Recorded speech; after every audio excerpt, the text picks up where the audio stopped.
I'm Vin. I'm Sori. That's Booby. And Vita and Chip. Boy, it looks kind of blurry. No, it's probably... Your face looks clear. Mine looks clear, I'm sure. That's fine. People have seen enough of you. Stop it. It's just going to be the Vin show from now on. Yep. No warning.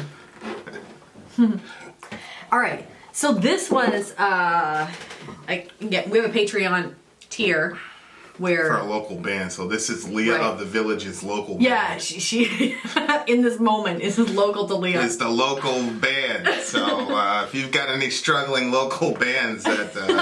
shout out, here's Leah of the Village. Oh, yeah, good idea, yeah. Is she rocking a Sori Secret shirt?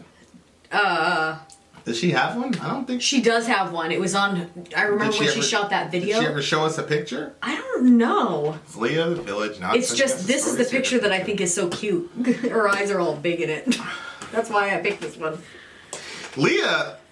I'm actually glad that we get to actually talk about Leah because Leah has been with us. Leah was not the first person to subscribe to us, but Leah was the first person to comment. Leah was like our first regular commenter. Yeah.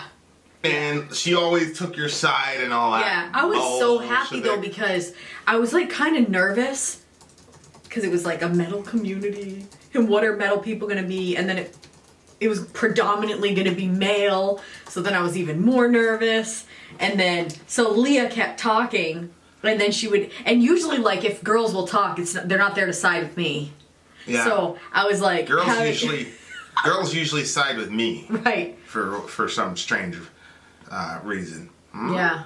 Why would that be? Because they know I'm truthful, and women are better at telling who's truthful than men are. That's completely untrue. It's that video that we shot. You were like, why are women always against each other? That's what it is. Anyway, but Leah wasn't like that. Leah would stand up. Well, there was one time where she didn't agree with something about me. I don't remember what it was, but I was like, "Hey," I was like a little offended. It was the one time, yeah. You were really upset that Leah didn't agree with you. I was like, "How dare she?" Yeah. But, hey. But then I could trust her other opinions, so I like that. In this moment, the name of the song is, what is it, Fighter? This is your band, isn't it? Isn't this like your SJW woman power band or whatever? Yes, I bring it up all the time that I like their song, Whore. Right. But I also said, and Leah heard me say it, that like I couldn't wait for people to ask for more in this moment. It just wasn't happening. And I was like, I need to hear more from these people. And so I listened to one song, like, I don't know, something about a wolf or a beast or... A big bad wolf or something. I don't know. It was something... But it was like, it was so dumb that after that it kind of ruined it for me. So I think she's giving me another go-ahead with it. All right. In this moment, the Fighter. Let's go. Oh, my computer. Okay, ready? How come we're not going? Go. It's coming. Is it on you?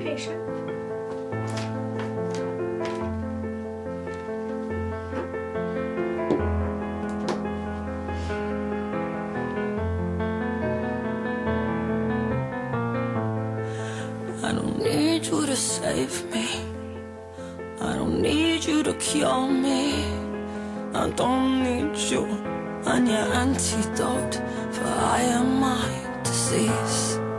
I don't need you to free me.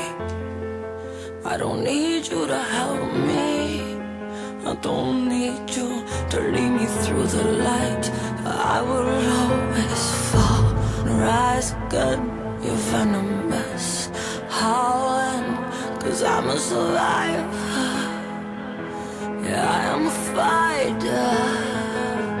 I will fall and rise above. And in your hate I find love. 'Cause I'm a survivor. Yeah, I am a fighter.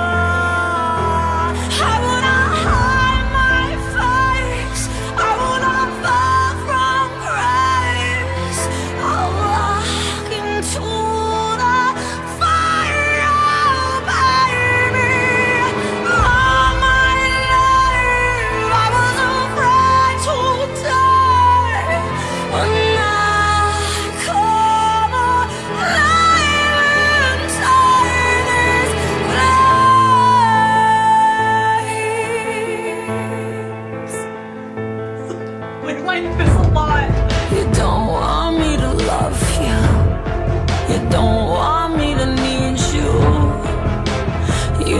want to look at me, for you were torn to stone. You don't want me to hurt you, you don't want me to bite you, you don't want me on my aching soul, but I will only fall, rise again, you venomous howling. I'm a survivor, I am a fighter. I will fall, rise above, and in your hate I find love, 'cause I'm a survivor, I am a fighter. I will not hide my face, I will not fall from grace. I will walk into the fire, baby.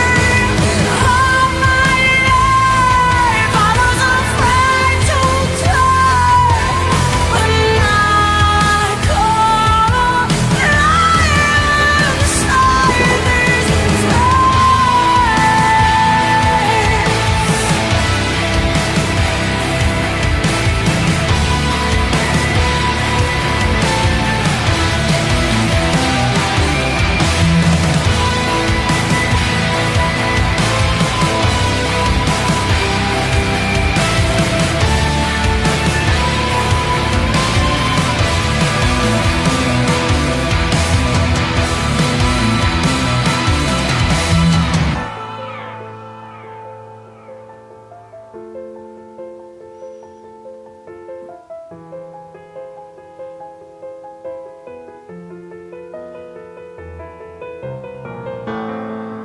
I don't need you to save me, 'cause I'm a survivor, yeah, I am a fighter.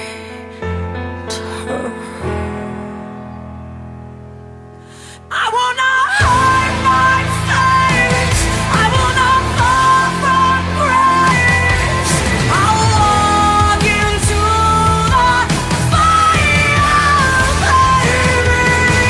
All my life I was afraid to die, but now I come alive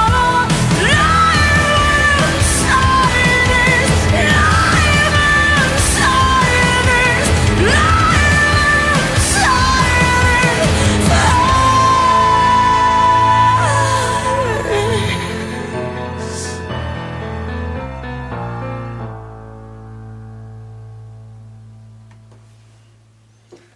Whew. Oh man, you've rekindled my love, Leah, for this band. I feel like you Oh, do not my love this word. band. You just love the what's this girl's name? Maria Brink. I feel like you just love her.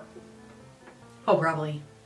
Yeah, because as long as somebody else just does those instruments in the back, I'm fine. Yeah, you don't care. No, you're right. Yeah. It's her voice, and I like the way that she, like the words that she uses in her lyrics.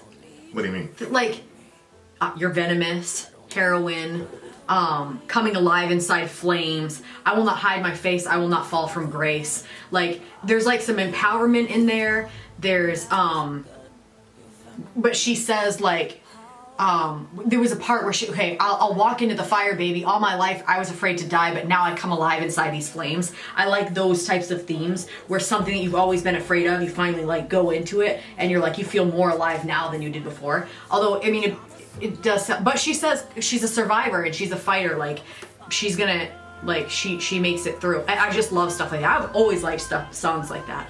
Like, corny. There's like, I show Zoe. Zoe really likes to know like what type of music that I like, and so sometimes when we're in the car, I'll play some of the songs for her. Sometimes I start one and I'm like, let me show this to you when you get older. Let's start that over because I didn't know where it was gonna go. But like all of those like Survivor songs, any of those Survivor songs, she thinks those are so stupid. She doesn't get a thing out of those. So I'm curious to know like what she'll think about this one. But wow, oh my word. The way that she sings, she's strong, she sounds desperate, but she sounds strong still. but she doesn't sound okay. Yeah. But she's still gonna go, you know? Right. Oh my word, I love She's that. got a very good mix of power and vulnerability Yeah. simultaneously. Yeah, she does. She has a very unique voice, I will say. Yeah, she does. People talk about this a lot, whether you're public speaking or you're an author or they always say like find your voice or whatever, which is one of those things where what does that phrase mean? It means nothing, but at the same time you know it when you see it. Yeah. Or you know it when you hear it. Like it's obvious that she's got her own lane in her own voice, and she knows who she is vocally. Yeah, she's not trying to sound like somebody else. And lyrically. She's not trying to write like anyone else either. Nope. Not overly complex stuff, although there are some very clever lines here. Like, for example, when she has the line about, she says, "You're venomous heroin." That's a good line, because a heroine is a female hero.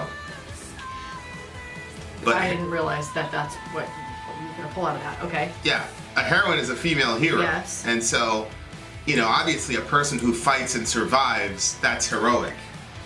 Right? Yep. So she says, "You're venomous heroin, I'm a survivor, yeah, I'm a fighter." But at the same time, it can also mean you're venomous heroin, as in the drug That's what I was heroin that's thinking, venomous. Yeah.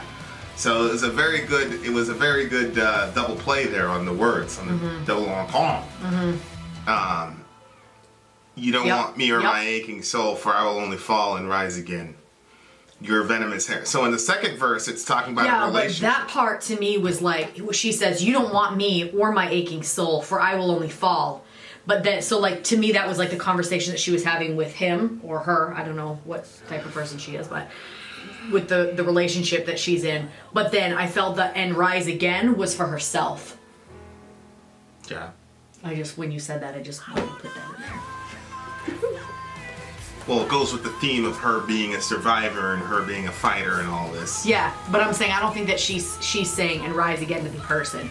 You know, she's like, "Oh, I'm only like I only fall," and then she says to herself "and rise again" though. Like she's not telling that to the person. Like to herself, she's like, because I'm a survivor." Yeah. You see what I'm saying? Yeah. Kind of.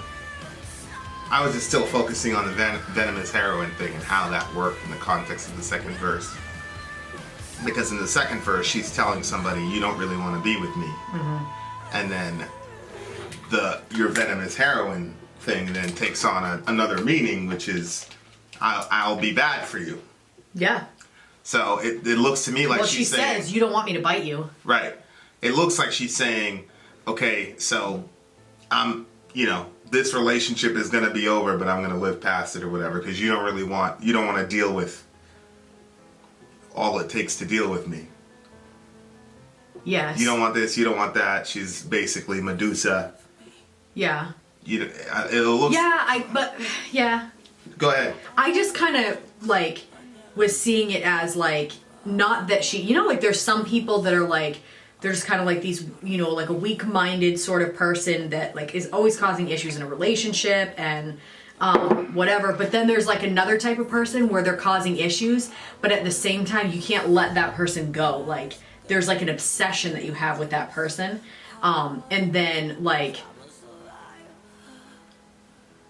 I have somebody in my mind. I can't say it. Like, a lot of our listeners know this person, and this person kind of put themselves out there in this way. I thought, like, just like within the last few days, they put a poem out on Instagram.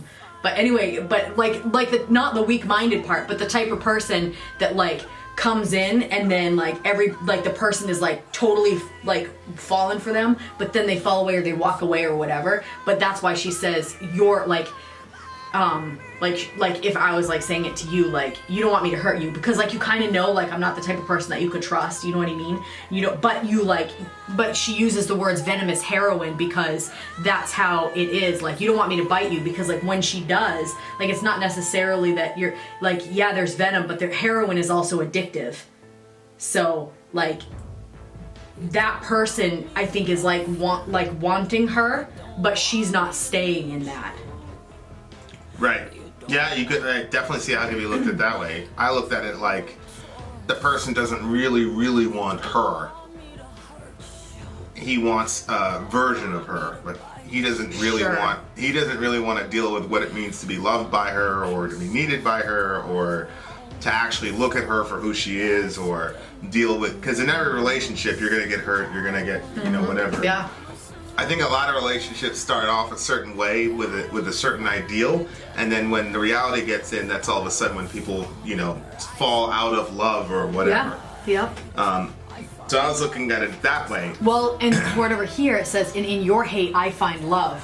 Right. So there is some negativity coming from that other person in there. Right. Which, usually is what happens at the end of a relationship, is people go, it was terrible, she was this, she was that, and yada yada yada, and she's like, I'm just gonna make it. I think, no. There was somebody that was dating somebody from Slipknot. Yeah. And then the relationship didn't work out, but I don't think it was her. I'm not sure. So the second verse looked to me to be about a relationship. The first verse, though, was I don't know, it could be the continuation of a relationship, or it could be about society. I don't need you to save me, I don't need you to cure me, I don't need you and your antidote, I am my disease, I don't need you to free me, I don't need you to help me, I don't need you to lead me through the light. So that looked like a societal issue, or maybe even a commentary on religion, because, Yeah. So that was an interesting take, because on the one hand, it's like, I don't need you to save me, I don't need you to cure me. But then on the other hand, I'm like, well, I don't know. Because I feel like everybody, especially in the metal community, will readily admit that they have a problem with something. Yeah. Like, all of us are in the metal community agree that, okay, I have a problem here, or I have this problem, or I have that problem. So the impulse to say, I don't need you to cure me or whatever, I always say to myself, well, how could that be? Like, there's nothing wrong with you? No, she's saying that there's something wrong with her. She's saying that she's her disease. Like, it's who she is. Well, yeah. That's why she's saying, I don't need you or your antidote, because none of those things are going to fix it. It's me. Like, I'm the thing.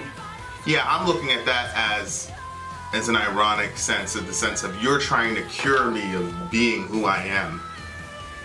Like, you want me to reject myself, and that would be the cure. But my personality, me as like the core of who I am. You're saying that's wrong. Yeah. And needs to be cured. And I don't need to be cured of myself.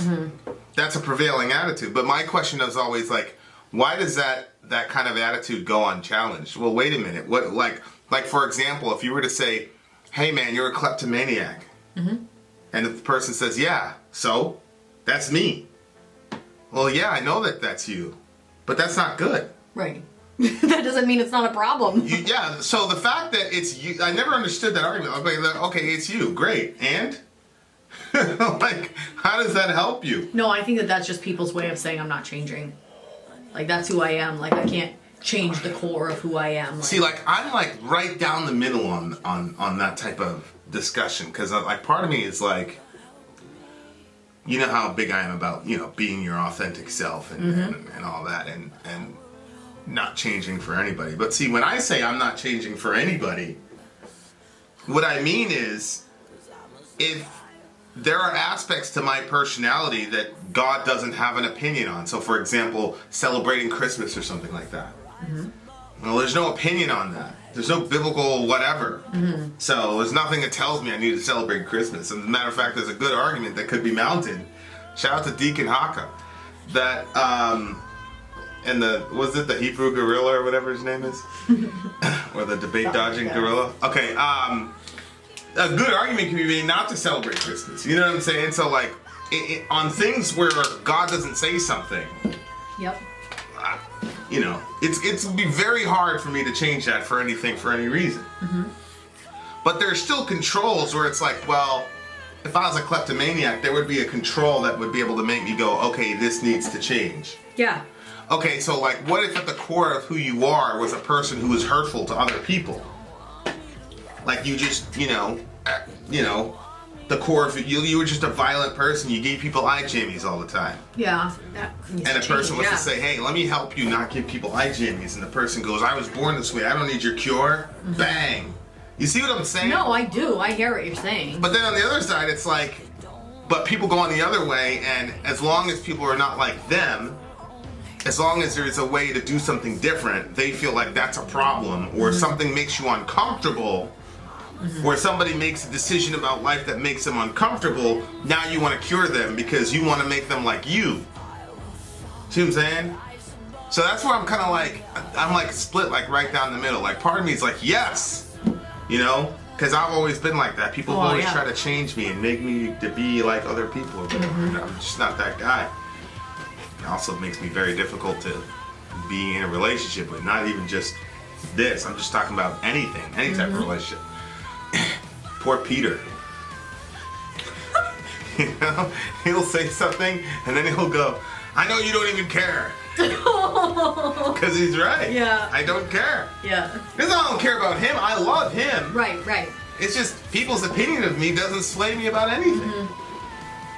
And that makes people very upset.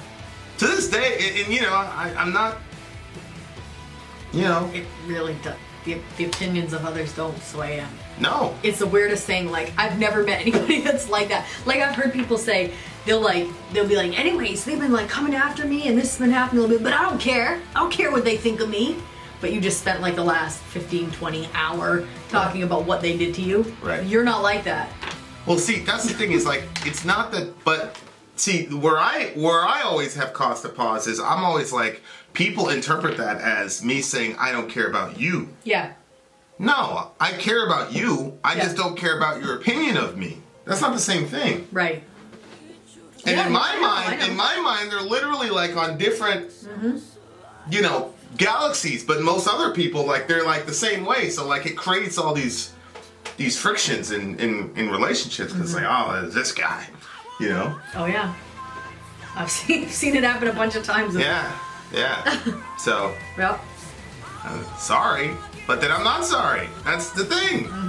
I don't feel like it needs to be cured.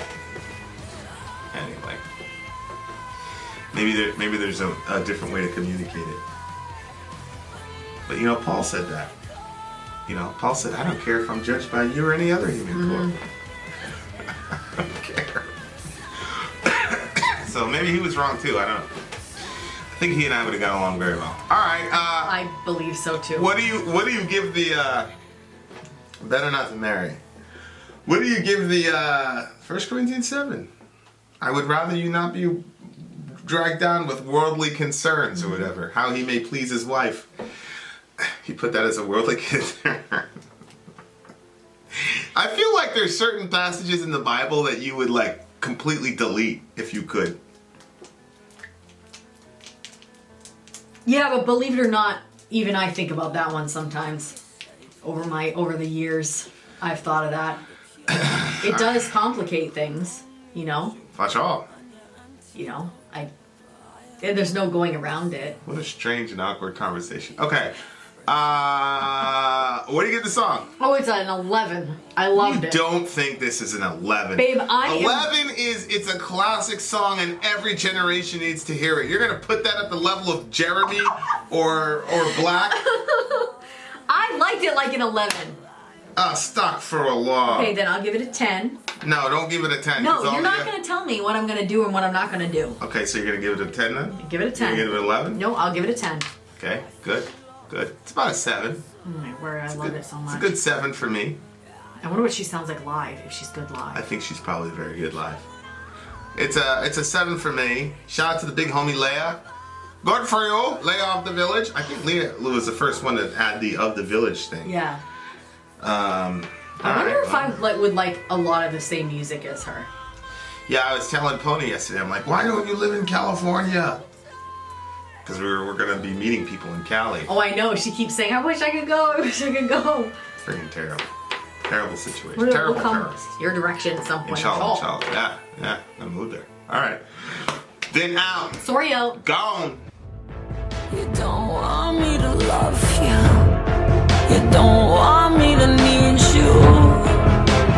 You don't want to look at me, for you were torn to stone. You don't want me to hurt you. You don't want